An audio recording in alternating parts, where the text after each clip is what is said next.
say you do your pre-concept, I don't know if you do it on season 2, the interval cardio. I was doing intervals when I was getting ready for my prep 2 on the stage. What was the setting? Because sometimes you could overdo it with maybe the high intensity being a little too. So you're saying like training intensity while you're being filmed? No, when you're doing cardio. Oh, when I'm doing cardio. Like, what would be your intensity? Because I remember you said you did intervals. What would be like, being the low point and the high point? Usually the goal was to have my heart rate average about 145. Yeah. So what I did was 2 minutes on, 2 minutes off, 2 minutes on, 2 minutes off. Yeah. And it was more geared to how high my heart rate would get and how low it would get. So it usually averaged out to 145. So that's just something I have to play with eventually, because I can't just say every step mill or every treadmill is the same. Yeah. Because some get worn out, especially the step mills, because of being on a chain. So like the step mill I have at my house, it's much different than one at the gym. Yeah. So the settings are different. Yeah. It's just, like I said, just something that you end up finding, like that one. So you're trying to keep your heart rate at 145? Yeah, good rule of thumb. I mean, I think for me, I'm not worried about overdoing the cardios. I mean, I feel like I'm probably gonna, initially a lot of guys will say, well, you're doing too much cardio, you're gonna waste away your muscles and stuff. And it's like, well, if you're eating 7 to 8 times a day, like how we've posted in Flex Magazine and stuff, eating all that food, how am I gonna be overtraining? I get stronger when I die. Yeah, so how am I going to be overtraining when I'm eating more? I'm getting more rest. I'm drinking more water. I'm taking all my subs. I have everything at my disposal. So you shouldn't have that happen. But I just like interval training. I mean, but I did it for my last prep, and I noticed it helped. Like, first of all, it just helped because it just killed the boredom. Not like I actually enjoyed the cardio, but it made it like every 2 minutes you had to switch to make the time go by. So you do half an hour, it just went like this. Yeah, it goes faster instead of just slow go cardio, and that's when you start seeing guys hugging the step mill. Yeah. Because they're just like so tired of doing it. Yeah. Whereas intervals, speed intervals, it gives you something to kind of look forward to. Okay, like only got 30 more seconds on this high level, and then I get to rest. Yeah. And you're thinking, well, I'm resting, but yet you're still doing cardio. Yeah. So I think that's pretty much the reason why I do it. Yeah. Because just for a mental aspect, you're thinking, well, if you break down a 30-minute cardio session, half of it's going to be damn near walking, while the other half's going to be, higher intensity. Yeah. And I also noticed, like, I had more of a pump, but I was, doing it like my legs were always full, and I just felt like, my leg development got better for the last show, like, from the beginning to the end. Like, looking at my progress towards the end, and we're looking full around, and I thought that was something that helped because of the, it's not the same muscle fibers that you actually hit. For sure. Yeah, so you got to think you're just kept it. It's the biggest muscle you have. So I mean, now you're pushing, a lot of nutrients in there. Where even if you did empty stomach cardio, you still have, calories left over from the previous night. That can be used for that. So it makes perfect sense. The problem is when people don't eat enough, that's when they start flattening out while doing that cardio. And they think, well, I can't do the cardio. It's like, no, you can still do that cardio. It's just that you should eat a little bit more. Exactly. Yeah. All right, so we're going to do some back squats. Nothing too crazy on that. I mean, obviously, do what you're comfortable with. But, the reason why you try to do back squats in the middle is just more of a mental aspect thing. I mean, I can do them in the beginning and be, obviously really, really strong. Or maybe the second exercise be pretty strong. But doing them like third, after you're already pumped up, you kind of trick the body a little bit. So that's what I did leading up into the Olympia. So what we're going to do differently is we're actually going to do 4 sets of 15 reps. And the reason why I'm keeping them fairly high is that the legs can actually take that abuse, and we're not going lightweight. And that's what a lot of people think. They're like, oh gosh, you're going 15 reps. I mean, you're crazy. Like, you're just gonna be burning out. You're like doing high reps. Like, well, yeah. If I'm lifting lightweight and high reps, then yes. But it's still moderate, and that's where you're getting the volume. And then obviously you're pushing yourself to another dimension. And this is something that you play around with. Like I said, you do 15 one week and then you're doing 10 the next. Then you're gonna notice eventually after a while, your gains are gonna continue to go higher. So. Over 2.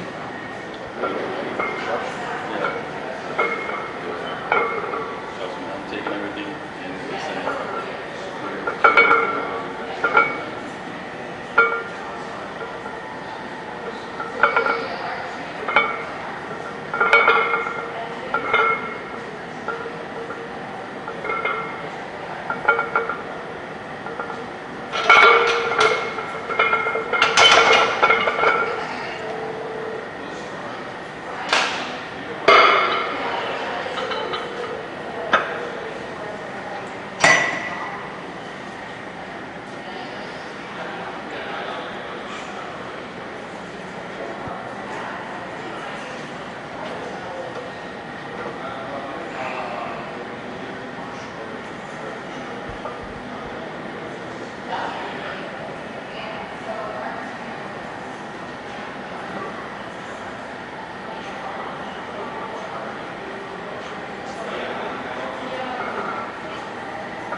guys weren't able to see it, but Juan and John were doing, obviously, back squats. But what I noticed is that Juan was going a little bit wider, and John was going a little bit more narrow. And that's something that they can actually tell you why they do it that way. I do it wider because I have bad knees, so the wider I go, it takes the stress off my knees. And actually, I do also wider, it builds more mass. It, utilizes more muscle groups. He doesn't need to worry about that because his legs are huge, so whatever so yeah, I noticed that the wide also helps, because that hits a lot of the inner thighs. I have a lot of inner thighs, but wide definitely helps with that. But the main reason for me is for my knees. For me, I like to squat with a little bit more of a narrow stance. Just it's more comfortable for me. If I go wide, I do go wider at times, just to kind of switch things up. But for me, I just feel more comfortable with a narrower stance. I hit all the muscle groups that I need to go. I go nice and low, make sure I get a little hamstring and glutes in there. That's pretty much it.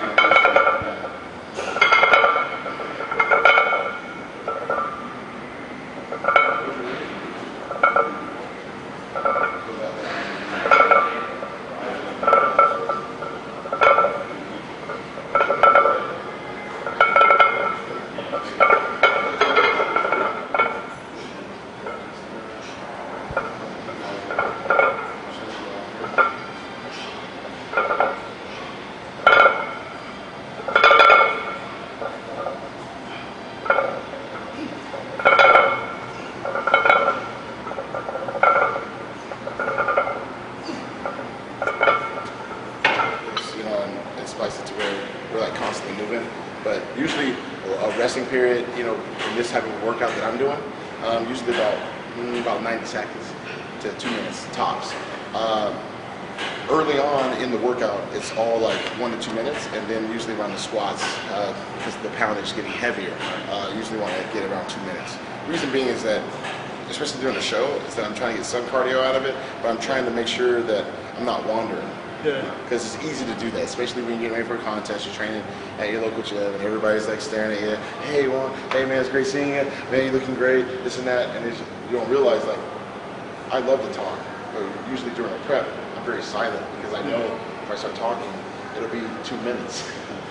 My 2 minutes are gone, and I'm not recovering fast enough. So you definitely want enough time to be able to recover a little bit, but then it's just going to make you push that much harder. How about like obviously we definitely have different training styles. Like me, I train really heavy, so I take long breaks, and that's because I might like squat, and I might end up going, when I'm getting really strong, me and my partner start squatting 7 plates, and I don't think 2 minutes will be sufficient amount of time for that. Not for that type, but that's where, even for me, I've never squatted 7 plates in my freaking life. It's pretty impressive. The most I've ever done was 5 on each side, and that's because I'd rather get 4 plates for 20, even 30, than 7 plates for 20. So you think that going higher, like you just increase the higher volume? Like, let's say if you do 20 reps, because you do 20 reps with 4 plates, and if you can do that, how many times could you do it? Yeah. I know plenty of guys that I challenge anyone. It's like, well, okay, do 225 for 20, 25 reps. Do that 4 sets with a 2 minutes resting period. That's going to kill them no matter who they are. Yeah. It's going to hurt. And these are guys that can probably out squat me, easily for 1 rep. I mean, I'm not going to do anything past 5 plates ever. And that's just because of the fact that I noticed more joints and things of that nature being involved instead of the muscle actually being fired during that exercise. So you recommend for somebody, like I'm trying to bring up my legs a bit more, especially for the New York Pro, it's more volume. So it's volume. My style just like more volume 15, 20 reps. I mean, you could be doing 10 to 12s. It's just the fact that you could be doing 10 to 12s, 4 to 5 sets of 90 to 2 minute resting period. That's gonna. I mean, we've already spent that resting period now just talking. Yeah. So it keeps you going the whole time. I mean, 2 different bodybuilders. You had a Ronnie Coleman that would take minutes on minutes, wrapping legs, taking time. Yes, he squatted 800 pounds and stuff like that, which is phenomenal. And yes, he did have monstrous quads. And then you had another guy like Jay who had monstrous quads as well. He did a lot of volume. He did a lot of volume. So each way works. I mean, I made improvements. Like when I first started, he would tell you, oh, go back to like my pictures. My legs were like far behind. Now I can say when I peel over and I'm posing trucks, they balance. Everything is put together, proportionate, But obviously, I still want them to be freaky. I want them to get bigger. Yeah. I have a big back, so I want my legs to. Well, they got to match. My back is one of my best body parts. It just grows. So now I want my legs to be real freaky, with small waist and big back and create that crazy illusion. So, I noticed the heavy squats work for me, but it's always, like last year I kept with the heavy squats, but what I did was I still go extremely heavy on that, but now what I do on the leg press is I bring the high rep range. I've been doing like 30 reps almost every time I do leg press. I noticed that kind of like, maybe, added a couple of inches to my legs last year, so trying different things. I'm just, more have to just try different things and see what happens. Let's definitely get 15 on this then.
That's the difference. See, before, you can easily, you do something of this magnitude for 15 reps, which is, by far, it's very heavy. Especially for that kind of repetition. And then next thing you know, 2 minutes are over. You're like, wait a minute. A little different. Yeah. And what's that going to do? That's going to obviously push you to that level. So it's definitely something to incorporate.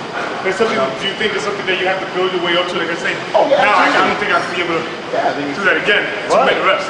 Yeah, I have to build my stamina for that. Yeah. Muscle endurance. That's what we're talking about right now.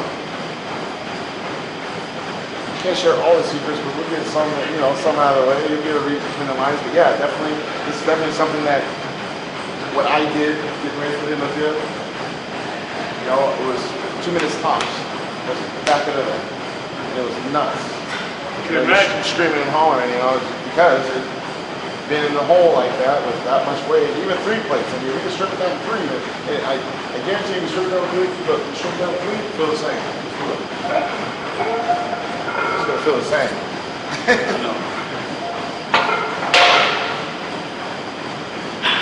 Because it's the intensity that's involved. It's just the intensity for just the actual movement of that many reps under that stress, that much weight. That's still a lot of weight. With that little resting period. You learn that.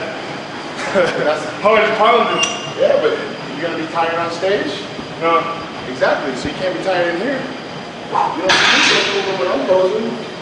Everybody else is. You know what? Let's go. Let's go.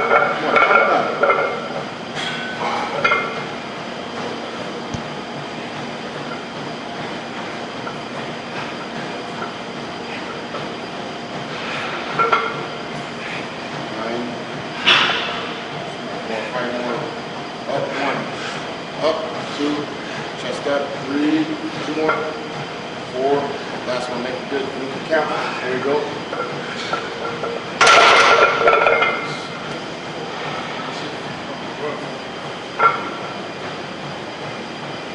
Hey Phil, hates you.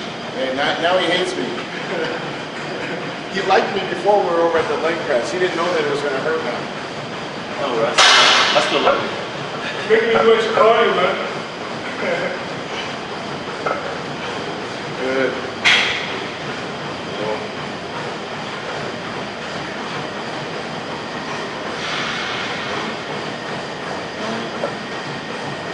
Five more, easy. 1, 2, 3, 4, and that's it. Good deal. All I right. definitely gotta keep these hard after this. Yeah. So this one. So this guy's gets you back. But basically, you just saw Wesley went higher in weight. They're able to kill that one, but then they noticed that when we weren't taking as much time, obviously talking to you guys, explaining the process, that when they were going under a strict let's just say 2 to 3 minute time frame in between sets, that even lowering the weight, they still got, you know, great intensity out of it. Their legs are pumped right now. You know, they're definitely, I mean, John's over there. He's not puking or anything, guys. He's just over there grabbing water. But obviously one feels pumped, you know, and this is what we're talking Great about. workout. I mean, You know, something different when I'm used to training, but it's, you know, advice from Mr. O, and he has crazy quads, so anything that I can learn from him, I'm definitely gonna put into my workout. So I'm gonna incorporate this in my routine. So I would say I'm gonna give it a try for 8 weeks, see how my legs, you know, respond to that from different than what you guys are used to seeing me doing, you know, in the videos. So try the higher reps, and I'm pretty sure that Mr. O did not leave me wrong. oh no. Well, we're not done yet. We got hacks next. Cool. I'm all for training, man. I love to train. I don't know if you heard of it. This is actually the first one. Me and Jose, we went at it. A whole bunch of us, we all went at it. Yeah. But like they 27 reps at 4-5. You did what now? 27 reps at 4-5. Bro, that's, Yeah, I'm out of breath. you ain't gotta catch me doing that. I don't think I could do that again. Maybe I can do it for a charity or something like that, but just to say, yeah, today I'm gonna do 27 reps at 4 or 5. Probably not gonna happen. You guys are killing themselves. What am I gonna do to make myself get to that next level? When I'm dying, just like you, when I'm dying, knowing that I had, you know, half the amount of carbs that I probably should have had today. You know, got a bad phone call today, or something bad happened. You know, something good may have happened, but this is making me feel like crap. I just maybe not feeling it today. Screw all that. It all starts with positivity. You have to have that carrot in front of you that you have to chase. Whether it be a pro card, whether it be a first call out. We all want to get a first call out. We don't want to be sitting on the freaking side like this the whole freaking time. Because there's other guys that have done that, and then you know why they've done that? Because they got outworked. They got outworked in the gym by you guys. They got out-dieted by you guys. This is where, hey man, you find out who the real man is. So we got to kill it, man. We got to get after this. And we can't, and to keep in mind, your form cannot change. Your form has to be on it. This is where you have to tell yourself, okay, now I've had even longer time to rest. This feels like talking his ass off. I've had longer time to rest and regroup. Now I have to get this, but I can't be doing these short reps just to try to get out of it so that I can do the next FSC7 set. I gotta get quality reps, quality intensity. I have to do this because this is the last 2 sets of your freaking quad day. This is it. We ain't gonna do it for another 4 or 5 days. So they have to count. If you don't have that mentality right now, obviously I'm being really serious right now. If you don't have that mentality right now, you're not gonna get the growth. It's just not gonna happen. It's just not. And you're just gonna screw it off, and then May 15th or whatever the show is, when Steve's show is there, you're gonna go up to Big Steve and be like, hey, what can I improve on? He's like, dude, man, you didn't work hard enough. And you don't want that. You don't want anyone to tell you that you didn't improve on a certain area that you're telling the world that you're trying to improve on. So if you're telling the world when they say, hey, what's next for you? And you say, oh, I'm doing Neo Pro. Well, what areas are you trying to work on? Oh, I'm trying to work on legs. Everybody's going to be focusing on that. Everyone. Got a huge back. Let's get these big legs going.